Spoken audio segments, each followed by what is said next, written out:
سنتات نقصبتها وحبرت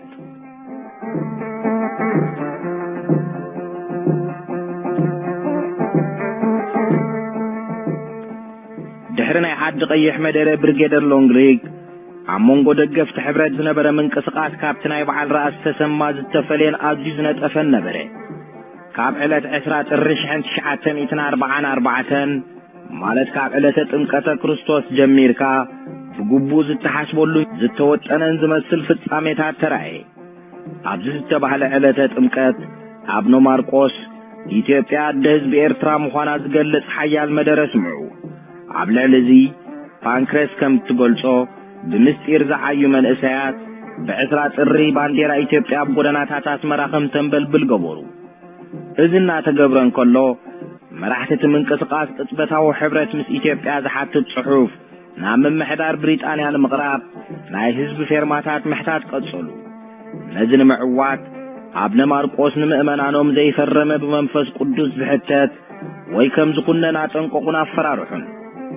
عبل علزي الصحوف مسنا فيرماتاتنا بهاتي هايل سلاسي قرب مخانونا قلصو سبدللونا تهرارفون سندات بريطانيا زغوس غواسن مبصعاتن ابنو مارقوس بزح سب كم زحبلن ابس مرات رايد ما 5000 زاكل فيرماتات تقماطو خم زرخبن يقولشو ابن مارقوس تراي زيكونو بريزيدنت محبر فقره هاجر زنبورو فيتورار قبر مسقل ولدو تماساسال رئيتو زنبوروم دق محبرن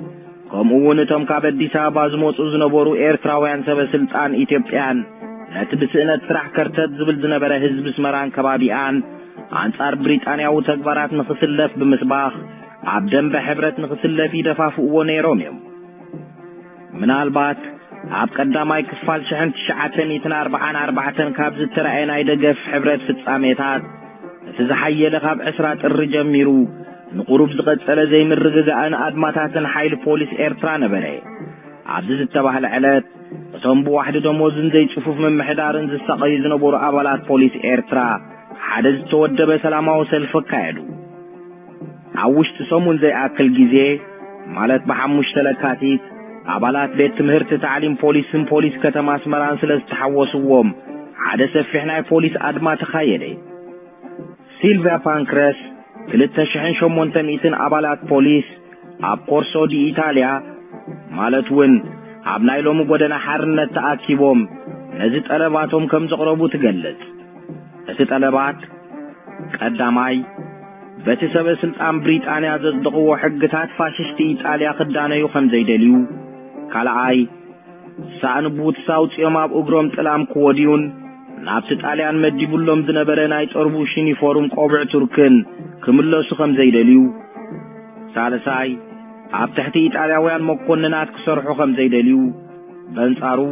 بمسرت تقصروا كلو بمحدار بريطانيا استغبر لهم مبصعا عب تحت مكوننات بريطانيا تراي كغلغلو خمز مرسو رابعاي طلباتهم انتزي تفصيموا لهم جن كار سراح كسانا بو تخفقدوا لهم زحاتت نبره سبب سلطان بريطانيا تطلبات بوليتيكاو مبغس خيلو سلاز تطراطرو اقليلو ما يرايون نتقطباو مداياتو مالت نحطو ጫማን ዩኒፎርምን ደሞዝን ገደፍ ተሐት በመግባር ናምንጭና በገስትና አንጻሮምን አንጻር መኮንናት ጣሊያንን ዘተኮረ ፖለቲካው ሕቶታት አድሃቡ ጸኒሖም ተተራ ሰራዊት ብዛዕባ ደሞዝን መነባብሩን እንተዘይ ኮይኑ ብዛዕባ ተኻለ ሕቶታት ክንድት ተገዳስነት ከም ዘይነበሮ ከረጋግጹ ከም ዝኸአሉ ሓደ ናይ ሽዑ ሰነድ ይገልጽ ብዘይ ካብ ወርሕ ለካቲት ተራይ ሓደ ህድማታት ከአ ተአድማ አብቶም አባላት ዕሙቅ ዝበለጽ ልዋስ ለዘይ ገደፈ ቀንድ ሽግራቱ መስተፈትሐ ተሰራዊት በ26 ለካቲት አብዘካየዶ ዓብ ሰልፊ ተአማንነቱ ከም ዘረጋገጸ ጽሑፍ ይረድ እዚ ምስኮነ ወታደራው መምሕዳር ነቶም ሰበ ስልጣን ኢትዮጵያን መራሕቲ ሕብረት አብ ኤርትራን ብምርኻብ ነተአድማ ወዲቦም ይሉ ዝኸሰሶም ኤርትራውያን አዘዝ ሰራዊት ፖሊስ አሰረ እዚአቶም ክልተ ኢንስፔክተራት አሰፋው አጎስቲኖን ገብረ ማርያም ገብረ ኢየሱስን ሓደ ድማ ሰርጀንት ተክለ ጊዮርጊስ ተሞልሶ ዝበሃሉ ነበሩ ኮሎኔል ሚለር ዝተባህለ ዋና ጸሐፊ ናይት መምሕዳር ዝነበረ ብዛዕባ ማእሰርታ አሰፋው አጎስቲኖ ከረድ እንከሎ ፖለቲካ ኢዱን ኸይእቱ ተደጋጋሚ መጠንቀቕታና ተዋህቦ ካብ ንምምሕዳር ብሪጣንያ ንኻልኦት ጎይቶት ከገልግል ስለዝመረጸ አንጻር ረብሓ ዝምምሕዳር ዝውን ስለዝዓየ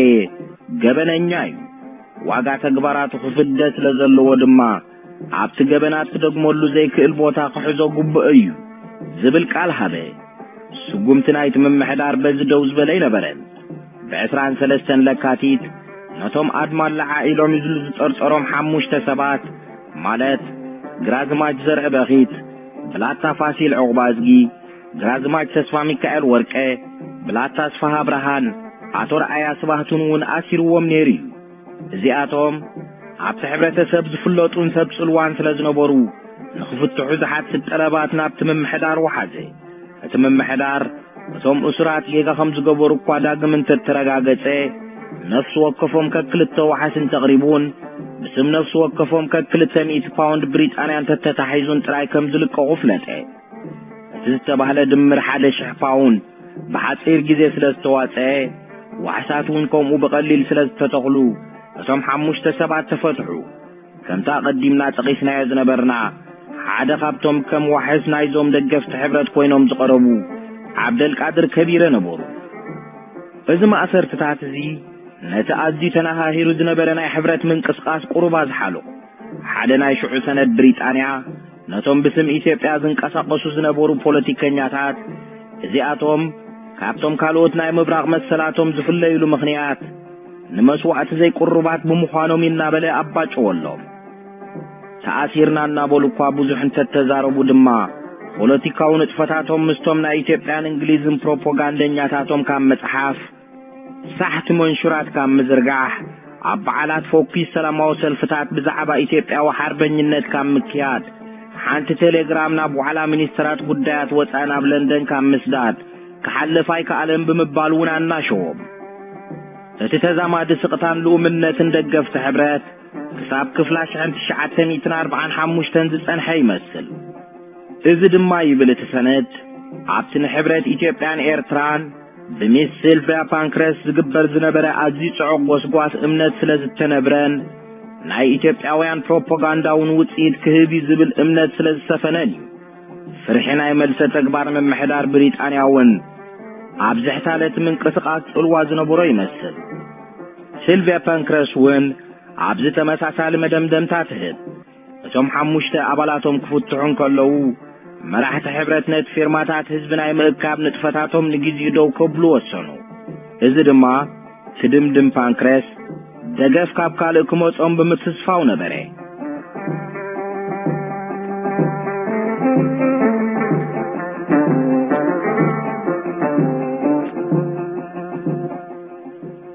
ደገፍ ካብ ካልእ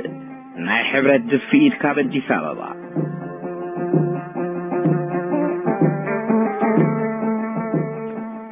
ሲልቪያ ፓንክረስ ኣብ ኤርትራ ዝነበሩ ደገፍቲ ሕብረት ንጥፈታቶም ዘዝሓሉ ደገፍ ካብ ካልእ ክመጾም ስለዝተተስፈው ይክትብልን ከላ ብዘይ ምኽንያት ኣይነበረን ዝፈለጦቶስ ነይሩዋ ድምፂ ኤርትራ ዝተባህለ ጋዜጣ ናይቲ ኣብ አዲስ አበባ ቆይሙ ዝነበረ ናይ ኢትዮጵያን ኤርትራን አንድነት ማሕበር ب13 ጥቅምት 1938 አቆጣጠር ግዕዝ ማለት ድማ ب23 ጥቅምት 1945 አብዘውጾ ሕታሙ መስርሕ ምምስራት ናይቲ ማሕበር ይገልጽ በዚህ መሰረት ب14 ለካቲት 1944 ማለት 6 ለካቲት 1936 አቆጣጠር ግዕዝ ብላታ ወልደ ሚካኤል ተፈሪ ዝተባህሉ ኣብ ገዛ አቶ ዳዊት ዕቁባዝጊ ናይ ሹዕናይ ከተማ አዲስ አበባ ምክትል ከንቲባ ዝነበሩ ኤርትራዊ ነቲ መሰረታዊ ሓሳብ ምምስራት ማሕበር አቅረቡ ب27 ለካቲት 1944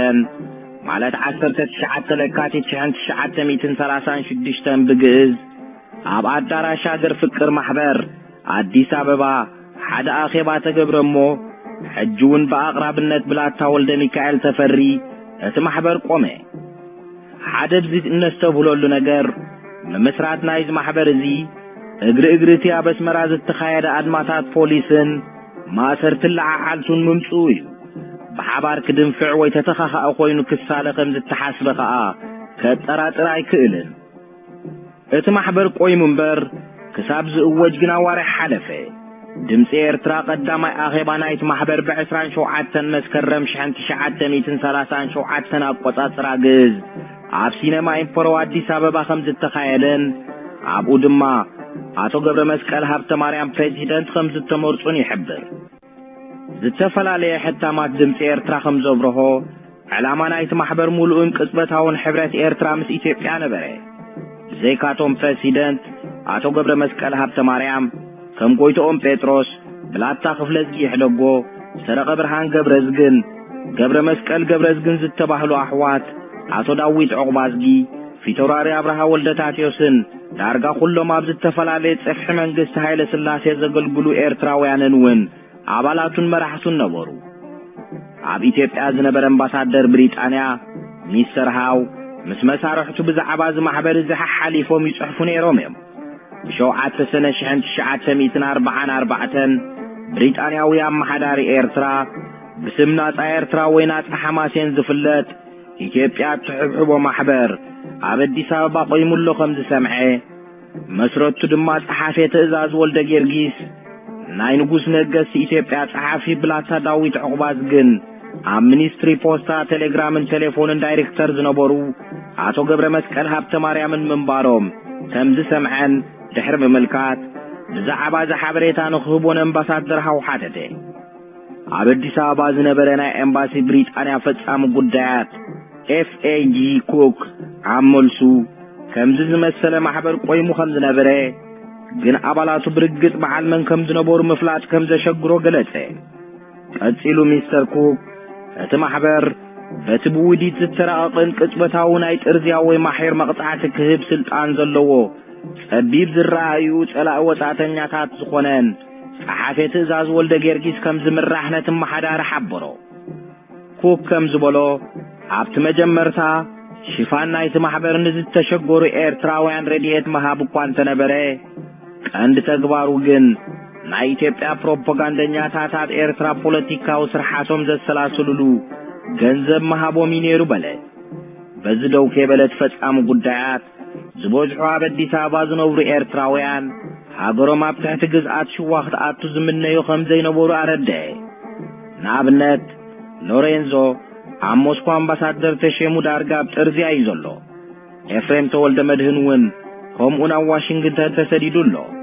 عبزي زيزي عبدي ساببا إيرتراو زبحال عبكب زبالة سلطان ايركبن ازيز غونولو مخنيات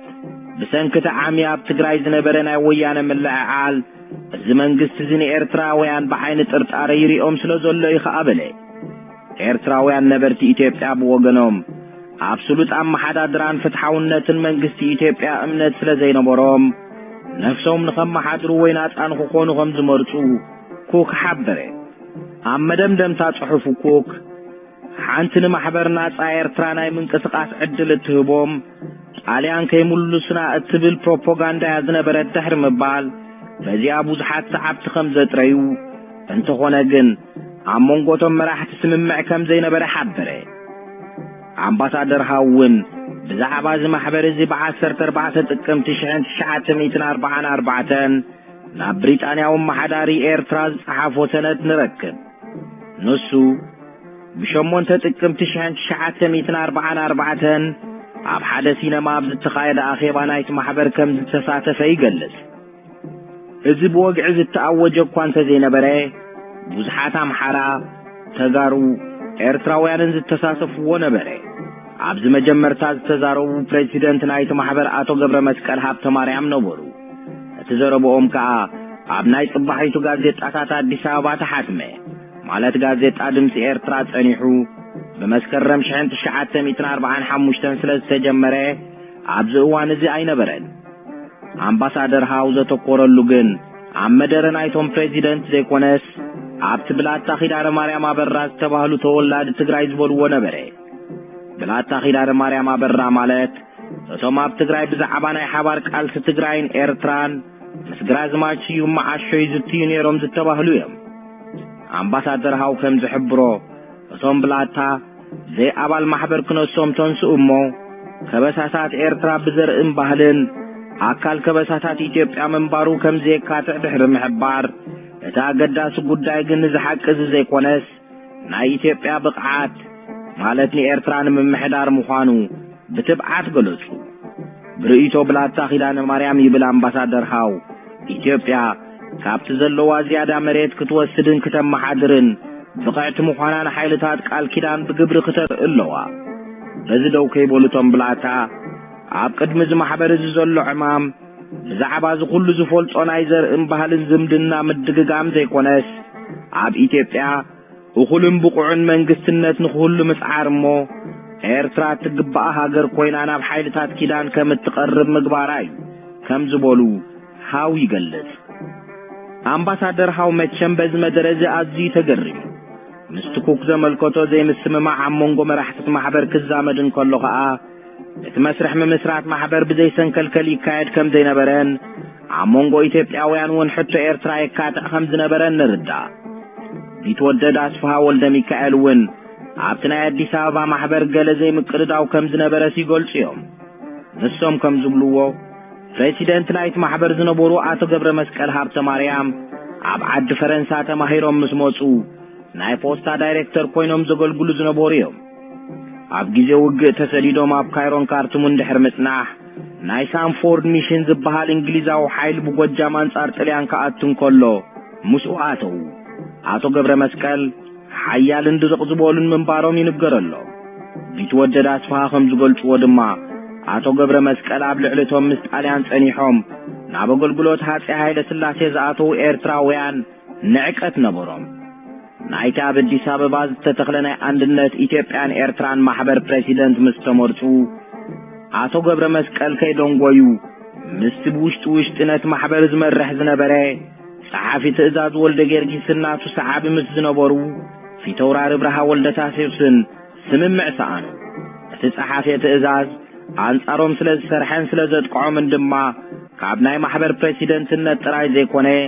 ካብ መንግስታዊ ስርሖምን ቦታኦምን ተሰጉጎም ንነዊሕ እዋን ብዘይስራሕ ደሞዝ እንደውበሉ ጸኒሖም ደጃዝማች ተባሂሎም ኣብ ሄይቲ ናይ ኢትዮጵያ አምባሳደር ኮይኖም ብምግልጋል ከኣተረስዑ። ንገብረ መስቀል ሃብተ ማርያም ምስ ጸሓፊ ትእዛዝ ወልደ ጊዮርጊስን ከም ፊተውራሪ አብርሃ ወልደ ታሲዮስን ዝመሰሉ ሰዓብቶምን ዘባኣሶም ቀንዲ ምኽንያት ኣብቲ አንድነት ምስ ኢትዮጵያ ብኸመይ ዝብል ሕቶ ምንባሩ ብብዙሕ ኩርናዓት ይሕበር እዩ። ሓደ ካብቲ ኣብ 1950 ብምስጢር ብቋንቋ ጣልያን ካብ አዲስ አበባ ነስመራ ዝጸሓፍ ዝነበረ ደብዳቤታት ኣቶ ገብረ መስቀል ክብ ዝበለ ክእለትን ብቕዓትን ዝነበሮም ክነሶም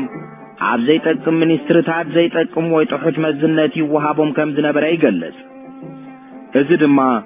ብሰንኪቲ ኤርትራን ኢትዮጵያን ከሓብራን ተኾይነን ክማልእ ኣለዎ ዝበልዎ ዝነበረ ቅድመ ኩነት ምንባሩ ሰነድ ይሕብር። በኋላ አዘራርባ አቶ ገብረ መስቀል ከም በዓል አቶ ወልደ አብ ወልደ ማርያምን ፊተውራሪ ገብረ መስቀል ወልዱን ሕብረት ኢትዮጵያን ኤርትራን ቅጽበታውን ቀጥታውን ክንድ ዝኸውን መሰላት ኤርትራን ህዝባን ብዘኽብር ውዕል ንኽኸውን ይድግፉ ብምንባሮም እዚ መንግስቲ ኢትዮጵያን ኣብ ዘይደለየቱ አንፈት የምርሕ ስለ ዝነበረ እዮም ገብረ መስቀል ሃብተ ማርያም ጽዋ በዓል ሎሬንዞ ዝተቀበሉ። ብዝኾነ እዚ ናይ አዲስ አበባ ናይ አንድነት ማሕበር ካብ ዝምስረት ጀሚሩ ኣብ ኤርትራ ዝነበረ ናይ ሕብረት ምንቅስቃስ ካብ ኢትዮጵያን ክዝወር ጀመረ። ቀንዲ መናሃርያ ናይ ዝኣዝዩ ጽዑቕን ውድብን ፖለቲካዊ ዘመተ ትግራይ ኮይኑ ሰበስልጣን ኢትዮጵያ ኤርትራውያን ልኡኻቶም እናሰደዱ ብውሕልነት ዘሰላሰልዎ ጉዳይ ከኣ ኾነ። መጀመርታ ኣቶ ዳዊት ዕቁባዝጊ ጸኒሖም ከኣ ጀነራል ሽዑ ኮሎኔል ዝነበሩ ኢሳያስ ገብረ ስላሴ ናይ አውራጃ ዓድዋ ማሕደርቲ ብምዃን ተግበርቲ ስትራቴጂን ኣዋፈርቲ ንጥፈታትን መንግስቲ ኢትዮጵያ ኾኑ። ኣብ ኣኽሱም ዝነበሩ ኤርትራዊ ንብረኤድ ገብረ መስቀል ይዕብዮ ንመንፈሳዊ ስልጣኖም ብምጥቃም ሓደ ናይ ፖለቲካዊ ግንባር ከፈቱ። ፊተውራሪ ብርሃ ወልደ ታሲዮስ ቅድም ካብ መቐለ ጸኒሖም ድማ ሓላፊ ድጓና ኣብ ዓዲ ግራት ብምዃን ኣብ መንጎ ትግራይን ኤርትራን እውን ብምምልላስ ኣበርቲዖም ሰርሑ። ኣብ መቐለ ናይቲ ማሕበር ናይ ጨንፈር ፕሬዚደንት ኮይኖም እውን ሙሉእ ጊዜኦም ንኣገልግሎት ሕብረት ኤርትራን ኢትዮጵያን ኣወፈዩ። በዚኦምን ብመሳርሕቶምን ሰዓብቶምን መንግስቲ ኢትዮጵያ إيداب إرترا تأتو خمز نبرت كي مسألة آتيخن زبلنا خحدة إرترا ناي مركاب تلما تقبرت تمسرح نويح زت حلالخن ناي شفتنت بونت زت حوصن كمز نبره كنرينا